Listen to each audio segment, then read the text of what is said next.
स्वागत है आप सभी का इजी बैंकर चैनल पे। अगर आप इस चैनल पर पहली बार आए हैं तो चैनल को सब्सक्राइब जरूर करें ताकि आने वाले वीडियो का नोटिफिकेशन आप तक पहुंचती रहे।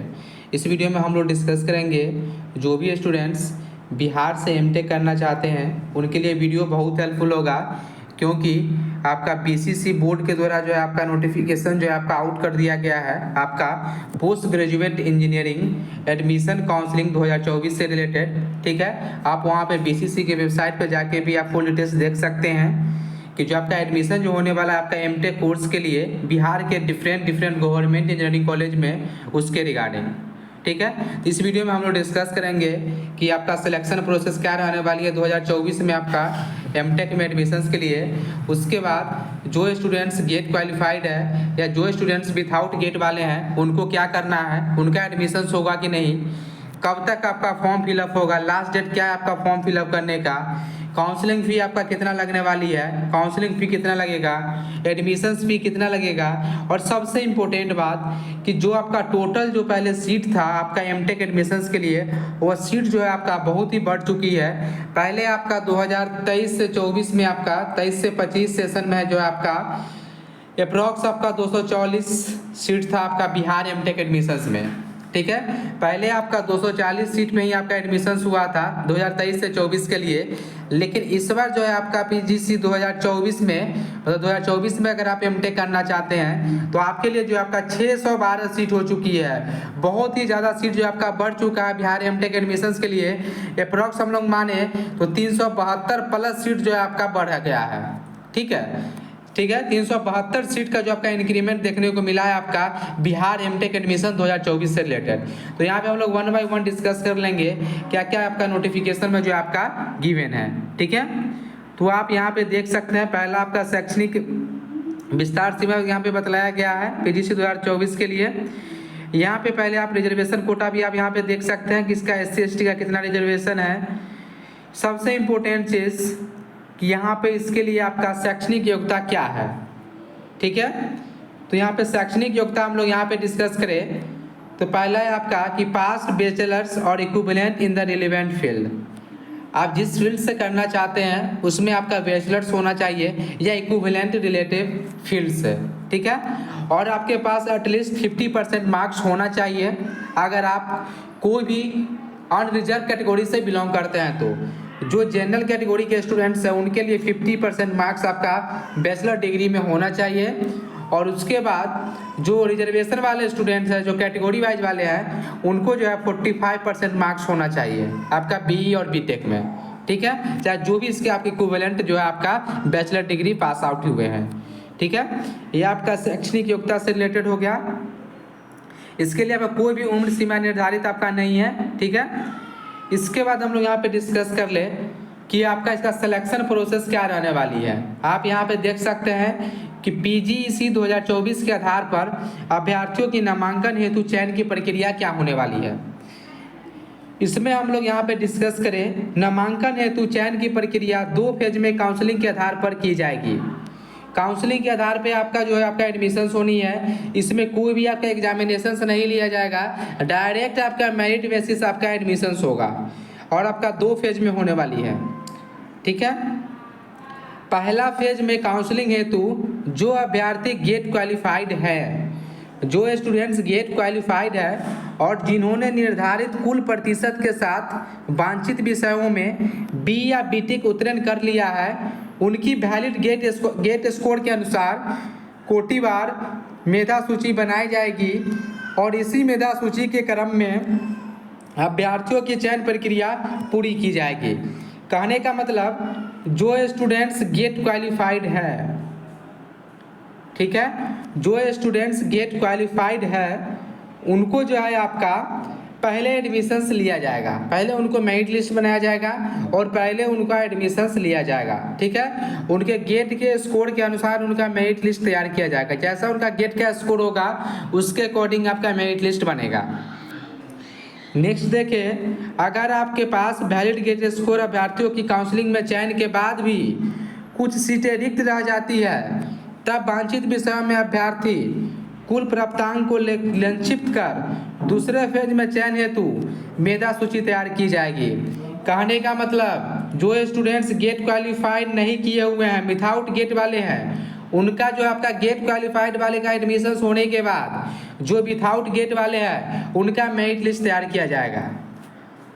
मतलब आप दोनों स्टूडेंट्स जो गेट वाले हैं जो विदाउट गेट वाले हैं दोनों स्टूडेंट को फॉर्म फिलअप कर लेना है, ठीक है। और यहाँ पे हम लोग एक और इम्पोर्टेंट चीज़ बतला दें कि अगर आपके पास वैलिड गेट स्कोर नहीं है तो आपको बीटेक के अनुसार ही फॉर्म फिलअप करना है। उसमें आपको यहाँ पे मेंशन कर देना है कि हम लोग यहाँ पे बीटेक के मेरिट के हिसाब से एडमिशन लेना चाहते हैं। ऐसा नहीं कि आपको गेट स्कोर वहाँ पे डाल देना हुआ है और आपके पास गेट स्कोर है ही नहीं, ठीक है। तो गेट स्कोर आपके पास नहीं है, वैसे स्टूडेंट्स बीटेक के प्राप्तांक के अनुसार वहाँ पे फॉर्म फिलअप करेंगे और उसी के अनुसार उनका मेरिट लिस्ट तैयार किया जाएगा, ठीक है। तो हम यहाँ पे एक चीज़ और आपको बतला दें कि जो गेट वाले स्टूडेंट्स होते हैं उनका एडमिशन होने के बाद अप्रॉक्स आपका 60 to 70% सीट बचे हुए रह जाते हैं जो बीटेक वाले उनके लिए, ठीक है। तो यहाँ पे सीट वाइज भी हम लोग डिस्कस करेंगे तो आपको बहुत ही हेल्प होगी। हम यहाँ पे बतला दें क्योंकि हम 3 से 4 जब से आपका बिहार में एमटेक स्टार्ट हुआ है तब से यहाँ पे हम लोग काउंसलिंग से रिलेटेड वीडियो बनाते हैं जिसमें हम यहाँ पे क्लियर आपको बतला दें कि गेट के एडमिशन होने के बाद 60 से 70% सीट आपका बचा हुआ रह जाता है जो बीटेक के अनुसार एडमिशन लेते हैं, ठीक है। नेक्स्ट चीज़ हम लोग यहाँ पे आपको बतला दें कि आपका काउंसलिंग फ़ी कितना लगने वाली है। तो जो स्टूडेंट्स फॉर्म फिलअप कीजिएगा तो काउंसलिंग फ़ी आपको 2200 रुपये लगेगा, चाहे आप कोई भी कैटेगरी से बिलोंग करते हैं, इससे मतलब नहीं है, ठीक है। और इसका आपका नॉन रिफंडेबल होता है। आपका एडमिशन हुआ फिर भी ठीक नहीं हुआ फिर भी आपको जो है आपका बैलेंस जो है 2200 ये आपका रिफंड नहीं होगा। नेक्स्ट पॉइंट हम लोग यहाँ पे डिस्कस कर ले कि आपका जो है कब से कब तक फॉर्म फिलअप होगा, कब आपका रैंक कार्ड आएगा, कब से कब तक आप एडमिशन ले सकते हैं। तो जो आपका रजिस्ट्रेशन जो आपको स्टार्ट होने वाली है यह आपका कल ही से स्टार्ट होने वाली है। 1 सितंबर 2024 से आपका रजिस्ट्रेशन चालू होने वाली है और 6 सितंबर 2024 तक जो है आप रजिस्ट्रेशन कर सकते हैं। मात्र आपका 1 सप्ताह का समय दिया गया है कि आप 1 तारीख से लेकर 6 तारीख तक आप फॉर्म फिलअप कर सकते हैं, वो भी 10 बजे तक। 10 PM लिखा गया है, यहाँ पे 11:59 PM नहीं है। यह भी आप ध्यान रखें कि 10 बजे ही आपका रजिस्ट्रेशन क्लोज कर दिया जाएगा 6 सितंबर 2024 को। जो आपका पेमेंट है, ठीक है, जो आपका पेमेंट से रिलेटेड है कि आप पेमेंट भी आप 6 तारीख तक ही कर सकते हैं।